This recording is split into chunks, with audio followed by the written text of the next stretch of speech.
Deutéronome, chapitre 2. Nous nous sommes tournés et sommes partis pour le désert en empruntant le chemin de la mer des roseaux, comme l'Éternel me l'avait ordonné. Nous avons tourné longtemps autour de la région montagneuse de Séhir. L'Éternel m'a dit, vous avez assez longtemps tourné autour de cette région montagneuse. Tournez-vous vers le nord. Donne cet ordre au peuple. Vous allez traverser le territoire de vos frères, les descendants d'Ésaü qui habitent en Séhir. Ils auront peur de vous, mais tenez-vous bien sur vos gardes. Ne les attaquez pas, car je ne vous donnerai dans leur pays pas même de quoi poser la plante du pied. En effet, c'est à Ésaü que j'ai donné la région montagneuse de Séhir en propriété. Vous leur achèterez à prix d'argent la nourriture que vous mangerez et même l'eau que vous boirez. En effet, l'Éternel, ton Dieu, t'a béni dans tout le travail de tes mains, il était attentif à ton parcours dans ce grand désert. Voilà 40 ans que l'Éternel, ton Dieu, est avec toi. Tu n'as manqué de rien. Nous sommes passés à distance de nos frères, les descendants d'Ésaü, qui habitent en Séhir et à distance du chemin de la plaine, d'Élat et d'Etjon-Guéber, puis nous nous sommes tournés vers le nord et nous avons pris la direction du désert de Moab. L'Éternel m'a dit, n'attaque pas Moab et ne t'engage pas dans un combat contre lui, car je ne te donnerai rien à posséder dans son pays, c'est aux descendants de Lot que j'ai donné Ar en propriété. Les Émim y habitaient auparavant. C'était un peuple grand, nombreux et de haute taille, comme les Anakim. Ils passaient aussi pour être des Réphaïm, de même que les Anakim, mais les Moabites les appelaient Émim. Séhir était habité autrefois par les Horiens. Les descendants d'Ésaü les avaient chassés et détruits devant eux, et ils s'étaient installés à leur place, comme l'a fait Israël dans le pays qu'il possède parce que l'Éternel le lui a donné. Maintenant levez-vous et passez le torrent de Zéred. Nous avons passé le torrent de Zéred. Notre parcours de Kadès-Barnéa jusqu'au passage du torrent de Zéred a duré 38 ans, jusqu'à ce que toute la génération des hommes de guerre ait disparu du camp, comme l'Éternel le leur avait juré. L'Éternel a lui-même porté la main contre eux pour les éliminer du camp jusqu'à leur complète disparition. Une fois que la mort a fait disparaître tous les hommes de guerre du milieu du peuple, l'Éternel m'a dit, tu vas aujourd'hui traverser le territoire de Moab en passant à Ar, et tu t'approcheras des Ammonites. Ne les attaque pas et ne t'engage pas dans un combat contre eux, car je ne te donnerai rien à posséder dans le pays des Ammonites, c'est aux descendants de Lot que je l'ai donné en propriété. Ce pays passait aussi pour être un pays de Réphaïm. Des Réphaïm y habitaient auparavant et les Ammonites les appelaient Zamzumin. C'était un peuple grand, nombreux et de haute taille, comme les Anakim. L'Éternel les avait détruits devant les Ammonites, qui les avaient chassés et s'étaient installés à leur place. C'est de la même manière que l'Éternel avait agi pour les descendants d'Ésaü qui habitent en Séhir, quand il avait détruit les Horiens devant eux, il les avait chassés et s'étaient installés à leur place jusqu'à aujourd'hui. Les Aviens, qui habitaient dans des villages jusqu'à Gaza, avaient été détruits par les Caphtorim, venus de Caphtor, qui s'étaient installés à leur place. Levez-vous, partez et passez le torrent de l'Arnon. Regarde, je livre entre tes mains l'Amoréen Sion, roi de Hesbon et son pays. Commence la conquête, fais-lui la guerre. Je vais répandre dès aujourd'hui la frayeur et la peur vis-à-vis de toi sur tous les peuples qui sont sous le ciel. À la seule mention de ton nom, ils trembleront et seront saisis d'angoisse à cause de toi. Du désert de Kédémoth, j'ai envoyé des messagers porteurs de paroles de paix à Sion, le roi de Hesbon. Je lui ai fait dire, laisse-moi passer par ton pays. Je suivrai la grande route sans m'en écarter ni à droite ni à gauche. Tu me vendras à prix d'argent la nourriture que je mangerai et tu me donneras à prix d'argent l'eau que je boirai. Je ne ferai que passer. C'est ce que m'ont permis de faire les descendants d'Ésaü qui habitent en Séhir et les Moabites qui demeurent à Ar. Permets-le aussi, jusqu'à ce que j'aie passé le Jourdain pour entrer dans le pays que l'Éternel, notre Dieu, nous donne. Mais Sion, roi de Hesbon, n'a pas voulu nous laisser passer chez lui. En effet, l'Éternel, ton Dieu, a rendu son esprit inflexible et a endurci son cœur afin de le livrer entre tes mains, comme tu le vois aujourd'hui. L'Éternel m'a dit, regarde, je te livre dès maintenant Sion et son pays. Sion est sorti à notre rencontre avec tout son peuple pour nous combattre à Jahatz. L'Éternel, notre Dieu, nous l'a livré et nous l'avons battu, lui, ses fils et tout son peuple. Nous avons alors pris toutes ces villes et nous les avons vouées à la destruction, hommes, femmes et petits-enfants, sans laisser un seul survivant. Seulement, nous avons pillé pour nous le bétail et le butin des villes que nous avions prises. Depuis Aroër sur les bords du torrent de l'Arnon et la ville qui se trouve dans la vallée jusqu'à Galaad, il n'y a pas eu de ville trop forte pour nous. L'Éternel, notre Dieu, nous a tout livré. Mais tu ne t'es pas approché du pays des Ammonites, de tous les bords du torrent du Jabbok, des villes de la montagne, de tous les endroits que l'Éternel, notre Dieu, t'avait défendu d'attaquer. Deutéronome, chapitre 3. Nous avons pris la direction du Basan. Og, le roi du Basan, est sorti à notre rencontre avec tout son peuple pour nous combattre à Édréi. L'Éternel m'a dit, n'aie pas peur de lui, car je le livre entre tes mains, ainsi que tout son peuple et son pays. Tu le traiteras comme tu as traité Sihon, le roi des Amoréens qui habitait à Hesbon. Et l'Éternel, notre Dieu, a livré encore entre nos mains Og, roi du Basan, avec tout son peuple. Nous l'avons battu, sans laisser un seul survivant. Nous avons alors pris toutes ces villes, et il n'y en a pas une qui ne soit tombée en notre pouvoir. 60 villes, toute la région d'Argog, le royaume d'Og en Basan. Toutes ces villes étaient fortifiées, avec de hautes murailles, des portes et des barres. Il y avait aussi un très grand nombre de villes sans murailles. Nous les avons vouées à la destruction, comme nous l'avions fait pour Sihon, roi de Hesbon. Nous avons consacré toutes les villes par la destruction, hommes, femmes et petits-enfants. Mais nous avons pillé pour nous tout le bétail et le butin des villes. C'est ainsi que, à cette époque-là, nous avons pris aux 2 rois des Amoréens le pays qui est situé de l'autre côté du Jourdain et qui s'étend du torrent de l'Arnon jusqu'au mont Hermon. Les Sidoniens donnent à l'Hermon le nom de Sirion et les Amoréens celui de Sénir. Nous leur avons pris toutes les villes de la plaine, tout Galaad et tout le Basan jusqu'à Salca et Édréi, villes qui appartenaient au royaume d'Og en Basan. Og, le roi du Basan, était le seul survivant du peuple des Réphaïm. Son lit, un lit en fer, ne se trouve-t-il pas à Rabat, la capitale des Ammonites? Il mesure 4 mètres et demi de long et 2 de large. Nous avons alors pris possession de ce pays. J'ai donné aux Rubénites et aux Gadites le territoire qui s'étend d'Aroër sur le torrent de l'Arnon jusqu'à la moitié de la région montagneuse de Galaad avec ses villes. J'ai donné à la moitié de la tribu de Manassé le reste de Galaad et tout le royaume d'Og en Basan, toute la région d'Argog avec tout le Basan.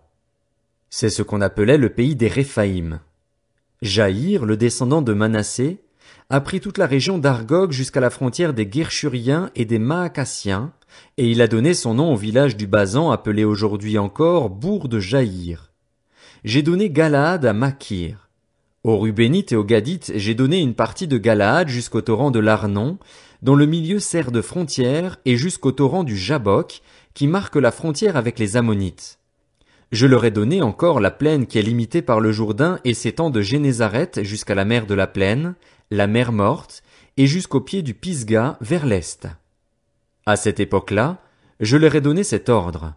L'Éternel, votre Dieu, vous livre ce pays pour que vous le possédiez. Vous tous, les soldats, vous marcherez tout équipés devant vos frères les Israélites. Seules vos femmes, vos petits-enfants et vos troupeaux, je sais que vous avez de nombreux troupeaux, resteront dans les villes que je vous ai données, jusqu'à ce que l'Éternel ait accordé du repos à vos frères comme à vous et qu'ils possèdent, eux aussi, le pays que l'Éternel, votre Dieu, leur donne de l'autre côté du Jourdain. Alors vous retournerez chacun dans l'héritage que je vous ai donné. À cette époque-là, j'ai donné cet ordre à Josué. Tes yeux ont vu tout ce que l'Éternel, votre Dieu, a fait à ces 2 rois. C'est ainsi que l'Éternel agira envers tous les royaumes contre lesquels tu vas marcher. N'ayez pas peur d'eux, car l'Éternel, votre Dieu, combattra lui-même pour vous. À cette époque-là, j'ai imploré la grâce de l'Éternel en disant, Seigneur Éternel, tu as commencé à montrer à ton serviteur ta grandeur et ta main puissante. En effet, quel Dieu y a-t-il, dans le ciel et sur la terre, qui puisse imiter tes œuvres et ton extraordinaire façon d'agir? Laisse-moi traverser, je t'en prie. Laisse-moi voir ce bon pays de l'autre côté du Jourdain, ces belles montagnes et le Liban. Mais l'Éternel était irrité contre moi, à cause de vous, et il ne m'a pas écouté. L'Éternel m'a dit, en voilà assez, ne me parle plus de cette affaire. Monte au sommet du Pisga, porte tes regards vers l'ouest, le nord, le sud et l'est, et contemple le pays de tes yeux, car tu ne passeras pas le Jourdain. Donne des ordres à Josué, fortifie-le et affermis-le, car c'est lui qui marchera devant ce peuple et qui le mettra en possession du pays que tu verras. Nous sommes restés dans la vallée vis-à-vis de Beth-Péor. Deutéronome, chapitre 4. Maintenant, Israël, écoute les prescriptions et les règles que je vous enseigne. Mettez-les en pratique afin de vivre et afin d'entrer en possession du pays que vous donne l'Éternel, le Dieu de vos ancêtres. Vous n'ajouterez ni n'enlèverez rien à ce que je vous prescris, vous garderez les commandements de l'Éternel, votre Dieu, tels que je vous les prescris. Vos yeux ont vu ce que l'Éternel a fait au Dieu Baal-Péor. L'Éternel, ton Dieu, a détruit du milieu de toi tous ceux qui avaient suivi Baal-Péor, tandis que vous, qui vous êtes attachés à l'Éternel, votre Dieu, vous êtes aujourd'hui tous vivants. Voici, je vous ai enseigné des prescriptions et des règles, comme l'Éternel, mon Dieu, me l'a ordonné, afin que vous les mettiez en pratique dans le pays dont vous allez prendre possession. Vous les respecterez et vous les mettrez en pratique, car ce sera là votre sagesse et votre intelligence aux yeux des autres peuples. Lorsqu'ils entendront parler de toutes ces prescriptions, ils diront, « Cette grande nation est un peuple vraiment sage et intelligent. » Quelle est, en effet, la grande nation qui est des dieux aussi proches que l'Éternel, notre Dieu, l'est de nous toutes les fois que nous faisons appel à lui? Et quelle est la grande nation qui ait des prescriptions et des règles aussi justes que toute cette loi que je vous présente aujourd'hui? Seulement, fais bien attention à toi. Veille attentivement sur toi-même tous les jours de ta vie, afin de ne pas oublier ce que tes yeux ont vu et de ne pas le laisser sortir de ton cœur. Enseigne-le à tes enfants et à tes petits-enfants. Souviens-toi du jour où tu t'es présenté devant l'Éternel, ton Dieu, à Horeb, lorsque l'Éternel m'a dit, « Rassemble le peuple auprès de moi. Je veux leur faire entendre mes paroles, afin qu'ils apprennent à me craindre tout le temps qu'ils vivront sur la terre et qu'ils les enseignent à leurs enfants. » Vous vous êtes approchés et vous vous êtes tenus au pied de la montagne. La montagne était embrasée et les flammes s'élevaient jusqu'en plein ciel. Il y avait des ténèbres, des nuées, de l'obscurité. L'Éternel vous a parlé du milieu du feu. Vous avez entendu le son des paroles, mais vous n'avez pas vu de représentation, vous avez seulement entendu une voix. Il a proclamé son alliance qu'il vous a ordonné de respecter, les 10 commandements, et il les a écrits sur 2 tables de pierre. À cette époque-là, l'Éternel m'a ordonné de vous enseigner des prescriptions et des règles, afin que vous les mettiez en pratique dans le pays dont vous allez prendre possession.